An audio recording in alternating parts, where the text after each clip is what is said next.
Yo, what's going on YouTube? Welcome back to the channel. Today we're sharing a variety of different engagements, and I'm going to go through my thought process and what I am doing to help me get the edge up in all of these fights. A little bit comes down to positioning, timing, patience, raw aiming ability, and decision making. I figured it would be beneficial and helpful to break down some of these fights to help you succeed in yours. If you like this video, hit that like button, and let's get started right now.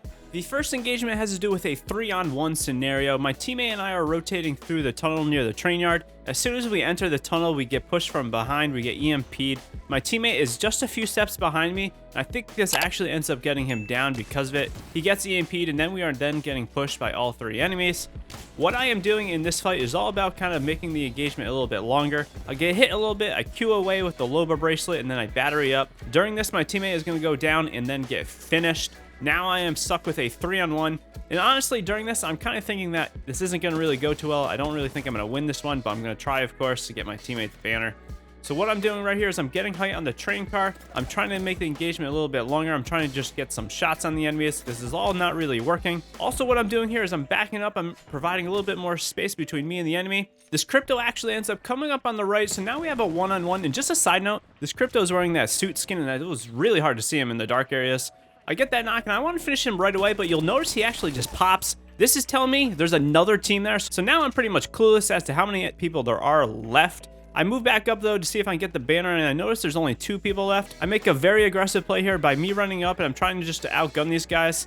I'm trying to just get shots on them.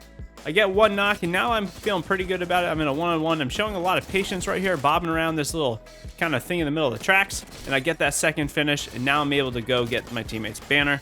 A lot here has to do with just kind of splitting the enemies up, getting a 1-on-1, and I also go and be really aggressive when they don't expect it.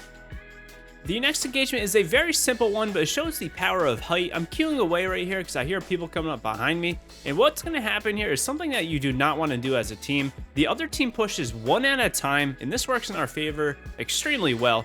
Basically, I'm just having height in every single one of these engagements, and I'm dropping down on the enemies. So the first guy comes up, I drop down behind him. I finish him off because it is kind of more of an early game scenario, so I know he doesn't probably have a knockdown shield. I then drop down on top of the second person and kill him. He's actually distracted on my teammate as well, which is why I'm able to get that knock super easily. And the third time, I'm going back up on the roof, and I drop down behind the enemy once more, and I finish him in the back. So just keep in mind, height and element of surprise can be really important in Apex Legends. Our next engagement is one that shows a little bit of raw aiming ability and just having a lot of reserve. Making people push into you can be super critical. I get a knock on the roof here, and I hear the guy actually launch padding up, the third person in this team. I already killed one of them. I'm waiting for him to drop down there, and he doesn't. So what I do is I pretty much immediately res my teammate. I can tell that he's also resing up top. I cancel it off because I'm afraid that he's going to drop down on me, so I was kind of baiting him like this.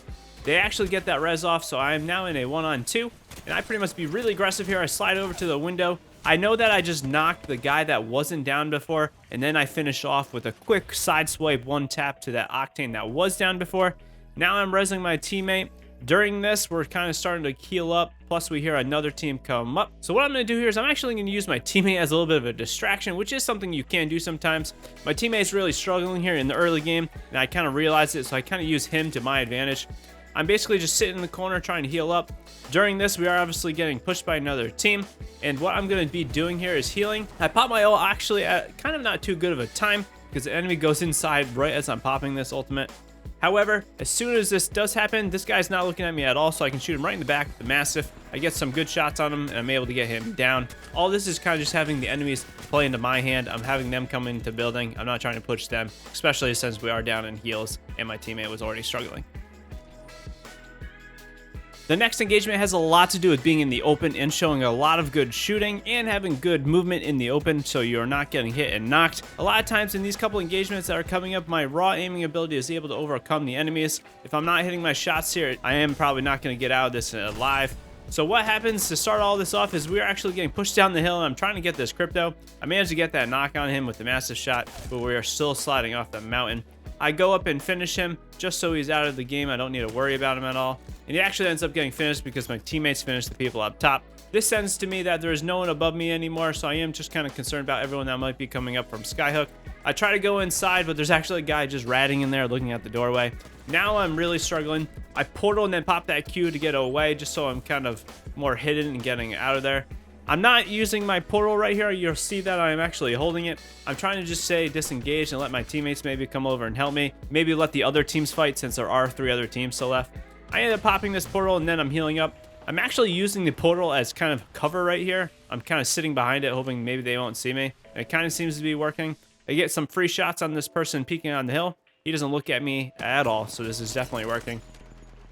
My teammate comes through the portal. I'm now coming out, so I feel a little bit better here since my team is here now. They're kind of helping me out.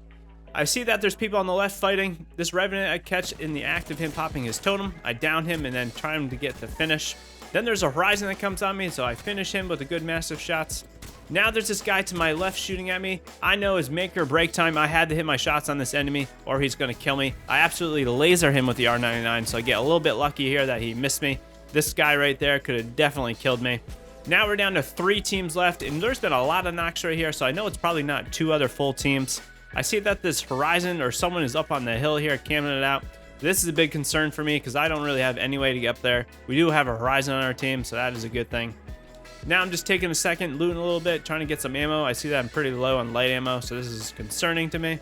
I also want to reload my weapons. Now that we have this guy up top, I'm not really sure what to do. And this is also concerning because there is still another person somewhere. So in the back of my mind, I don't want to get pushed by that person. My teammate gets knocked, and now we are actually getting black-holed by the other Horizon who was camping inside of the Bloodhound tunnel area there. So now I'm healing up. I see that this Horizon actually comes over to me. I know it's again make or break time. I had to knock this person to get him out of the game. Otherwise, we're not going to win. I actually tried popping my Q right there, but I failed because I kind of jumped and it stopped it. I'm not getting pushed right here, which is crazy. I kind of thought the person would push me, especially since they hit me to flesh. So if you ever hit someone down to flesh and you know it's an end game scenario, you probably should try to go push them. My teammate goes knocked. That means the Horizon now knocked them, so it's a one-on-one. I see that he is really weak. I hit him for flesh right there. I'm following his Horizon all up, and I get a clutch massive shot to finish him off. There's a lot going on here, but a lot of it has to do with movement, kind of using as much cover as possible. I'm using the mountain here to my advantage. I'm staying up against it so the person up top can't be shooting me, and I'm trying to just finish the other teams as quick as possible so we can make one-on-one engagements. This next engagement is definitely a very simple one, but it was a funny one, and it really shows the power of deception and showing a lot of patience. I'm actually going to let this team run into the building, and I'm not going to shoot at them at all. They have no idea where I am, which is kind of funny to watch them do this. I'm hiding behind the door, so this is definitely something you can and should be doing. You can use these doorways as cover. Hiding behind them, a lot of people don't expect. My teammate Bloodhound scans them, which is actually giving them some information. It means that my teammate is in the middle of the building, so this is actually working in my favor. The Horizon walks in, clueless. Then the Wraith walks in, clueless. Now I know that there's 2 of them because we're in duos. I hit that Wraith right in the back, absolutely laser him. Then that Horizon comes back to push me, probably because the Wraith called me out. I absolutely melt the Horizon because my teammate had some shots on him. And then I finish off that Wraith, which I already hurt quite a bit. This next engagement has to do when I am reviving my teammate. So I'm in a 1-on-2 pretty much no matter what here, even though my teammate is coming back. And there's a couple mistakes I make here that I want to highlight, but there is also some good things that I'm doing here. I get some crazy good shots right here with the R99. I hit this guy down to about 80 health. And then I'm kind of in a tough scenario. I actually portal and then Q.